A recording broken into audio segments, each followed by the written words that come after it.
Saludos cordiales a todos y bienvenidos a Juristas Desencadenados, el primer lugar donde se enseña derecho a gente que no sabe derecho y a futuros juristas.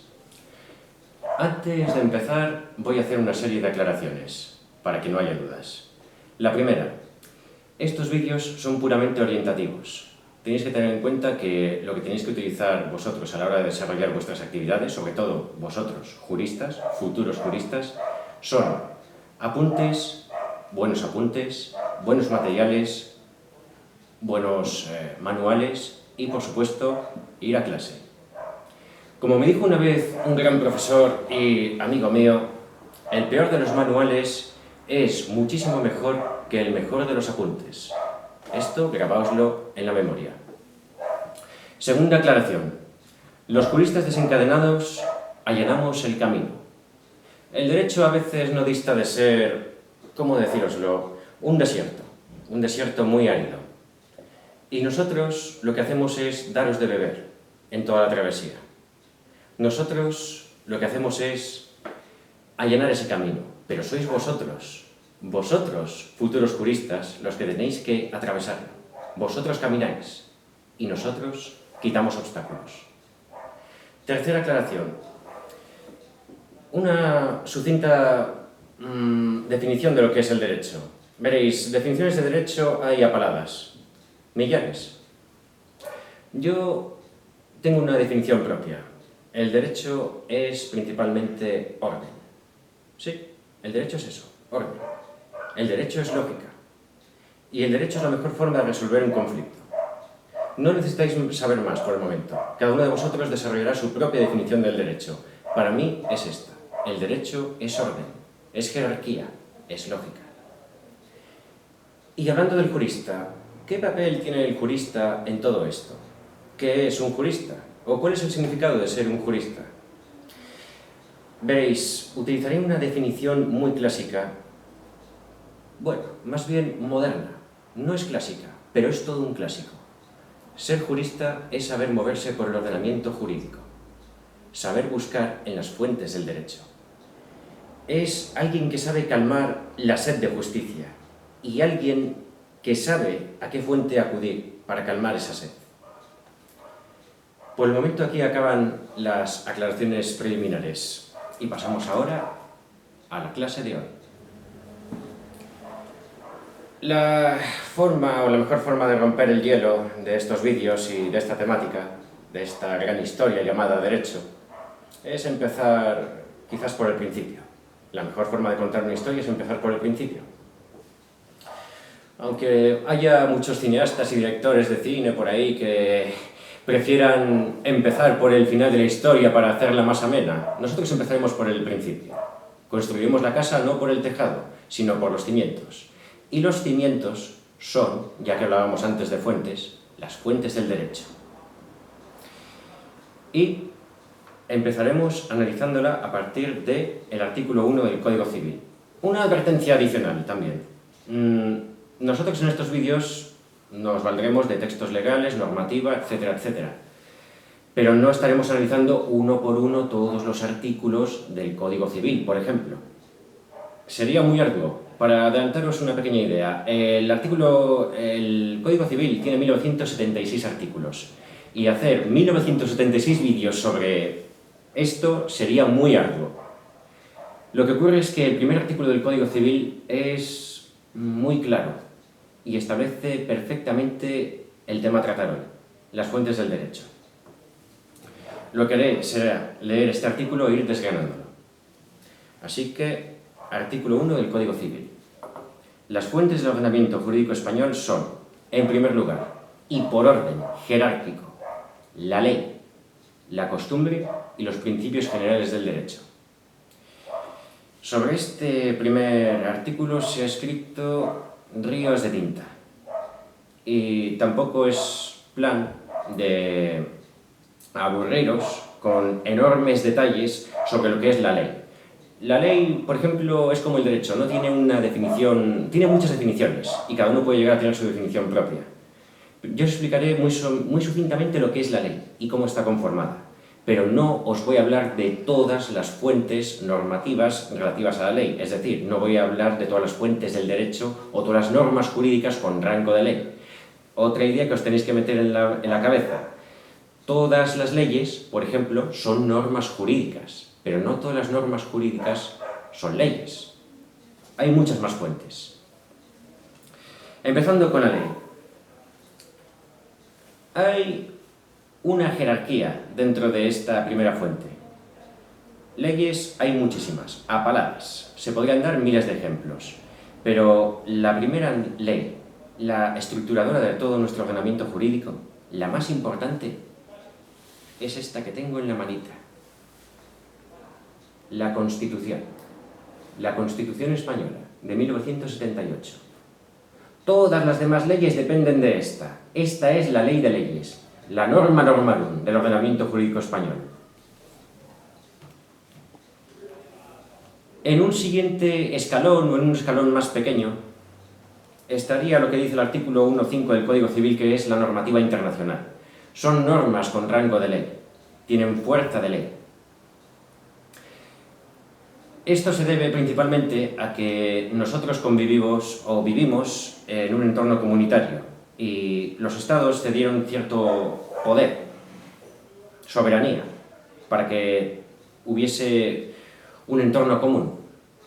Esto lo discutiremos más profundamente en un vídeo dedicado al derecho internacional público y también al derecho internacional privado. Tranquilos, con calma, poco a poco.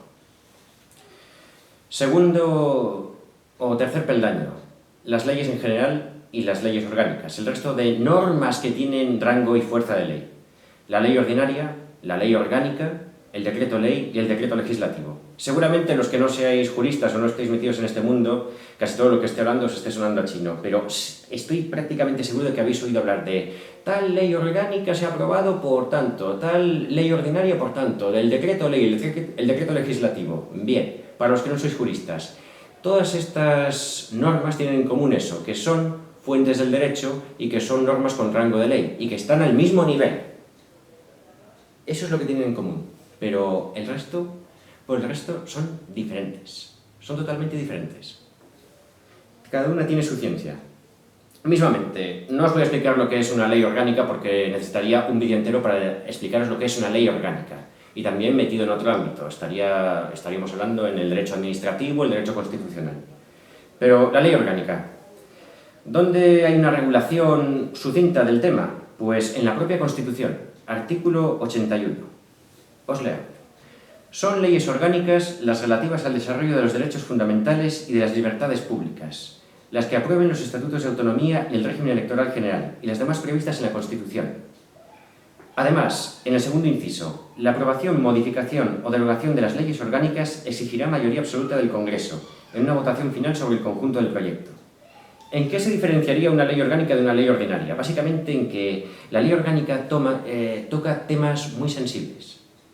Cuando hablemos del derecho penal, veremos que el Código Penal tiene la forma de una ley orgánica. ¿Por qué?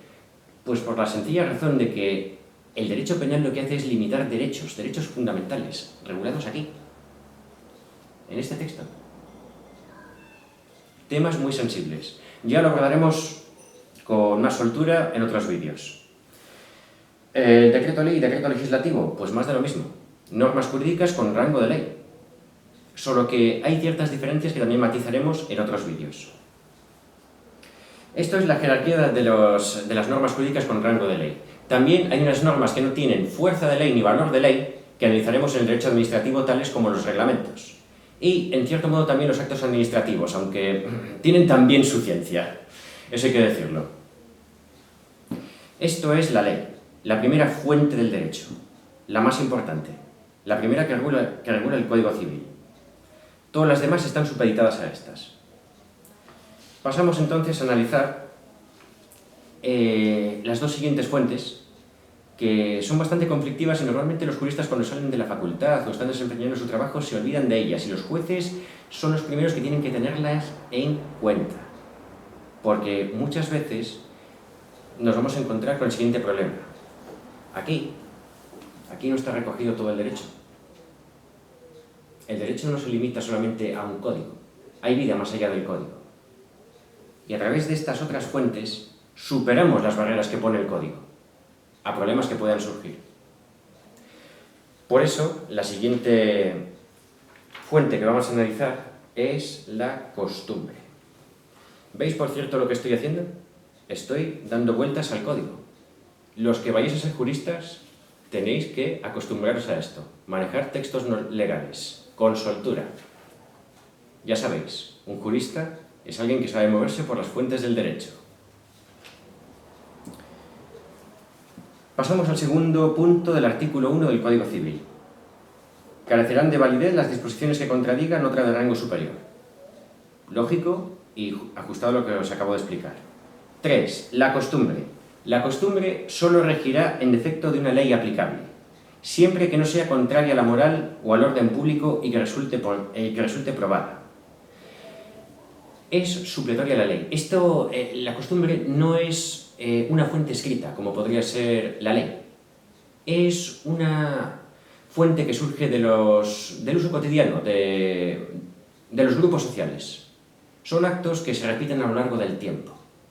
Y de alguna forma, esas repeticiones, esas reiteraciones a lo largo del tiempo, dan a entender que obligan. Es una norma jurídica que obliga. Eso es básicamente la costumbre. Actos que se reiteran a lo largo del tiempo y que obligan. Tienen un vínculo jurídico, son normas jurídicas, como las leyes, solo que es derecho no escrito. Unos datos adicionales. Aparte de que no sea solamente derecho no escrito, es de origen extraestatal. El Estado se encarga de escribir estos códigos legales, pero la costumbre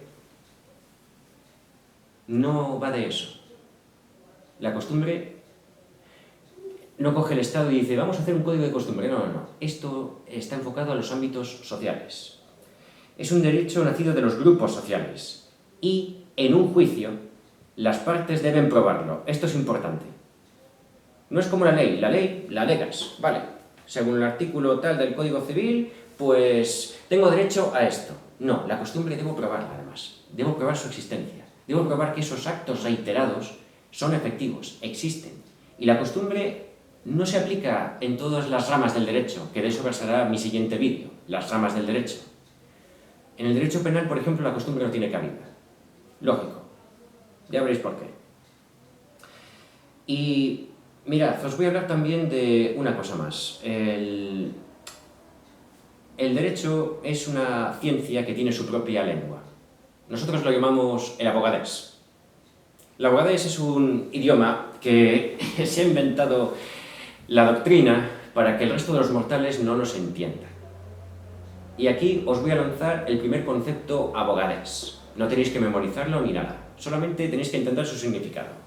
Es iura novit curia. Este palabrejo implica lo siguiente, que el juez conoce el derecho.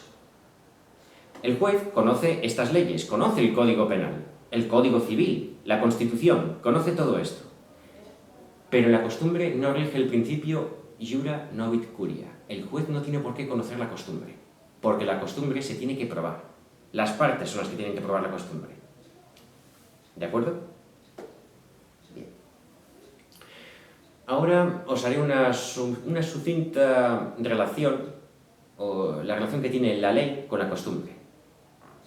La costumbre, aquí también voy a emplear un poquito de abogadés. Hay tres tipos de costumbre. La costumbre en contra de la ley, contra legem, que está prohibida. Si no hay ley aplicable y hay una costumbre que va en contra de la ley y va en contra de la moral y el orden público, obviamente no se va a aplicar.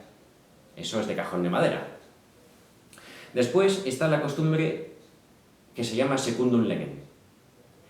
Es una forma de decir que en caso de que haya una ley, pero no esté completa, se puede interpretar con la costumbre. De ahí que se hable de una costumbre secundum legem. Y luego, la costumbre que se aplica cuando no hay ley, y es una costumbre que está a favor del orden público y de la moral. Es la costumbre prater legem. De momento, esto es lo que tenéis que saber de la costumbre, de esta fuente del derecho. Pasamos ahora a analizar el siguiente punto, los principios generales del derecho. Seguimos con el código, desglosándolo.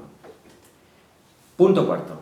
Los principios generales del derecho se aplicarán en defecto de ley o costumbre, sin perjuicio de su carácter informador del ordenamiento jurídico. ¿Veis? Todo es supletorio. No hay ley. Vale. ¿Hay costumbre? No. ¿Hay principios generales del derecho? Sí. Vamos a ellos. Para explicaros lo que es un principio general del derecho, quiero que hagáis un pequeño ejercicio, ¿de acuerdo? Vale. Quiero que cerréis los ojos un momento. ¿Los tenéis cerrados? Bien. Quiero que os imaginéis un muro inmenso, un muro de ladrillos inmenso. Hay bloques enormes, unos más grandes que otros, de forma jerárquica. Hay un gran pilar también que mantiene todo eso, un pilar maestro. Pues bien, ese pilar maestro quiero que dibujéis en vuestra mente el nombre de Constitución. ¿Lo tenéis ya? Bien. El resto de ladrillos y de bloques son las leyes internacionales, tratados internacionales, las leyes internas del Estado, todas las demás fuentes del derecho, ahí dispuestas. ¿Lo tenéis? ¿Lo veis bien? Bien. Los principios generales del derecho son el cemento. ¿Veis el cemento? ¿Veis cómo une así toda la estructura? Una estructura perfecta. Los principios generales del derecho son eso. Son el cemento, los cimientos, el oxígeno que mantiene vivo al gran ser vivo que conocemos como derecho. Y están en prácticamente todos los textos legales, en la propia Constitución, en todos los sitios que os podáis imaginar. La misma Constitución, por ejemplo, en los valores superiores del ordenamiento jurídico, artículo 1. Os leo. Artículo 1 de la Constitución Española. España se constituye en un Estado social y democrático de derecho, que propugna valores superiores de su ordenamiento jurídico, la libertad, la justicia, la igualdad y el pluralismo político. Esto son principios generales del derecho.